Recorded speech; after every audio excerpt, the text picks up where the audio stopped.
Hello, friends, and welcome to Storytime. Today, we're going to be reading the book Sonia Sotomayor, A Judge Grows in the Bronx.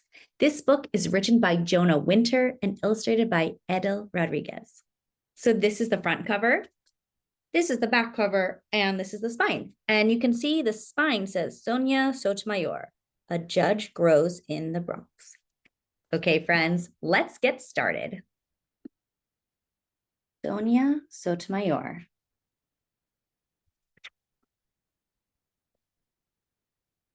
You never know what can happen. Sometimes the most beautiful moonflower blossoms in an unexpected place. On a chain link fence, near broken glass, next to an abandoned building, watered by someone whose name you might not even know.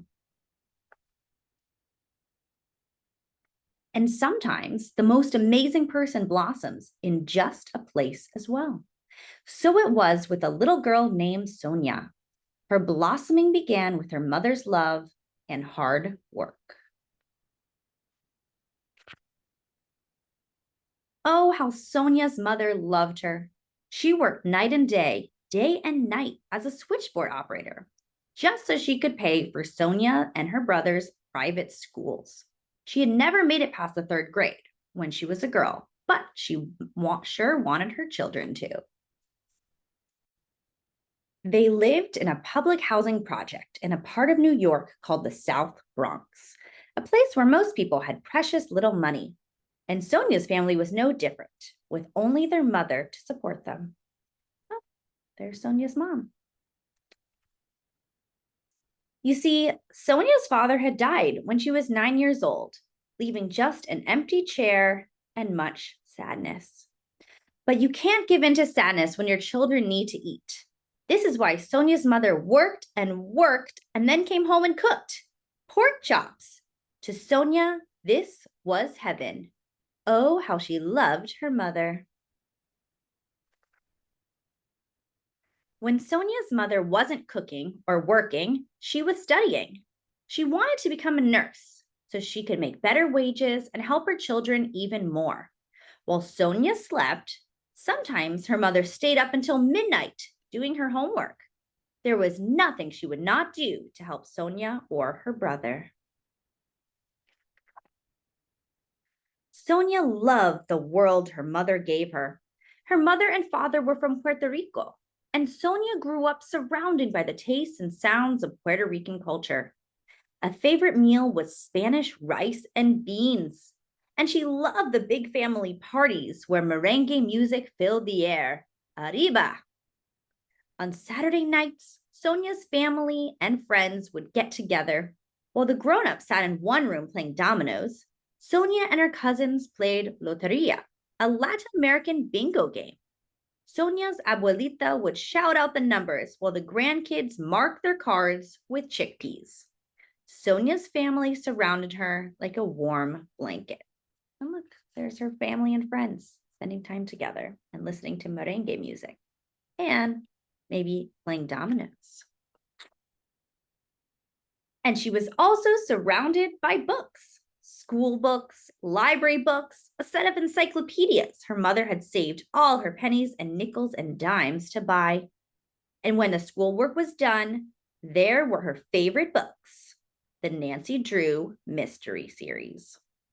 Nancy Drew was a girl detective who was always on the go, solving crimes. And she was unstoppable. That's who Sonia wanted to be. But then something happened that made her change her mind. When she was only 8, her doctor sat her down and told her some bad news. She had a disease called diabetes. If you have diabetes, you have to take several shots of medicine a day for the rest of your life. So maybe she wouldn't be Nancy Drew. But that didn't mean she couldn't be unstoppable. Her favorite TV show was Perry Mason, about a courtroom lawyer. One episode ended with the image of a judge, the most powerful person in the courtroom. A light bulb went on above Sonia's head, and she knew she would become a judge. Becoming a judge, though, that's not easy. Sonia knew she'd have to get really good grades to become a judge. So while the other kids may have been goofing off, Sonia was studying at her mother's kitchen table year after year after year. So here's her studying in her room. It paid off. By the time she graduated high school, she had won an award for being the very best student in her whole school. What an honor! You can't imagine how proud her mother was. This was her daughter, her Sonia. Ay, bendito, what an honor. Sonia's grades were so good that she was accepted at one of the very best colleges in America, Princeton University. This too was an honor. But Princeton was not the Bronx. Where were the subways? Where was the merengue music? And where were the people who looked like her?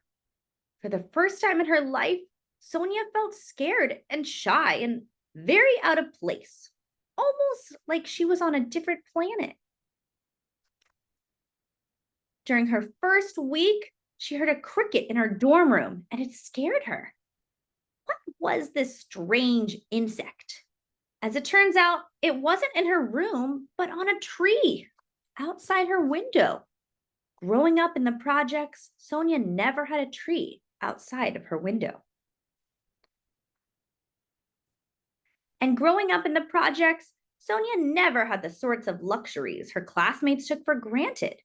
Most of the Princeton kids had grown up taking tennis lessons and vacationing in Europe. They went skiing over Christmas break. Many of their parents and grandparents had gone to Princeton too. Suddenly, Sonia was aware of being poor, of being Latina, of feeling inferior. Where was the warm, comfy blanket of her family? Oh, how she missed them. In similar shoes, some people may have gone back home, but Sonia was like a flowering vine that would not stop growing. She would not just survive the strange new world, she would thrive. She would spend her first summer break reading all the books she never had time to read before, to make herself even smarter. And she would become the head of a club for the handful of Latino students at Princeton. She would push herself to her limits, studying day and night and day at the library, and graduate with the highest honors of any student in her class. Success comes to those who make the most of the chances they are offered in life. Sonia did become a judge, and a good judge too. She was known for working very hard and always being very prepared for every trial. She was also known for having no patience for lawyers who weren't prepared. You better not mess with Judge Sonia. Yet she was known for much more than this. Unlike many judges, she had grown up in poverty. She had grown up as a New Yorican, a child of Puerto Rico parents. She had seen things most other judges had not. People she'd grown up with had gone to jail. People she'd grown up with were poor, and many of them weren't as lucky as she had been. They'd had trouble learning to speak English and trouble finding jobs. Unlike many judges, she knew firsthand what prejudice was, what it was to be judged for your background. In the world of judges, this made Sonia very special. Oh, but Sonia, the very special judge, did not stop there. No. You see, Sonia was offered the chance of a lifetime. She was invited to the White House by none other than President Barack Obama because President Obama had decided to nominate Sonia to the best job a judge could possibly have, to be a Supreme Court justice. A justice is a fancy word for a judge. The Supreme Court is the highest court in the nation. The Supreme Court decisions help shape the law of the land. This was huge. There had never been a Latin American on the Supreme Court. How strange this was. There are so many people of Mexican, Puerto Rican, Dominican, and Cuban descent, adding color to the great garden that is America. Why shouldn't all these people have someone who understands their lives on the Supreme Court? She was one of the most respected judges in the country. She was the perfect choice. This was an honor beyond anything Sonia, in all her beautiful flowering, had ever imagined. But at the announcement ceremony, Sonia spoke about her mother rather than herself. I have often said that I am all I am because of her, and I am only half the woman she is. Then, speaking straight to her mother in the audience, she said, I thank you for all that you had given me and continue to give me. Her mother cried and cried. This was her daughter. It wasn't over, though. There were some bumps on the path to the Supreme Court. A broken ankle, which didn't slow her down one bit, and angry people calling Sonia names just because she was proud to be a Latina judge and not ashamed to say it. And days of tough questioning from a panel of 19 senators, a row of white faces, most of them male. But this didn't stop her.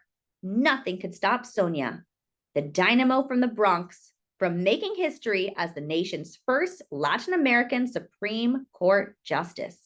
Ay, bendito, you never know what can happen, especially when you water a flower.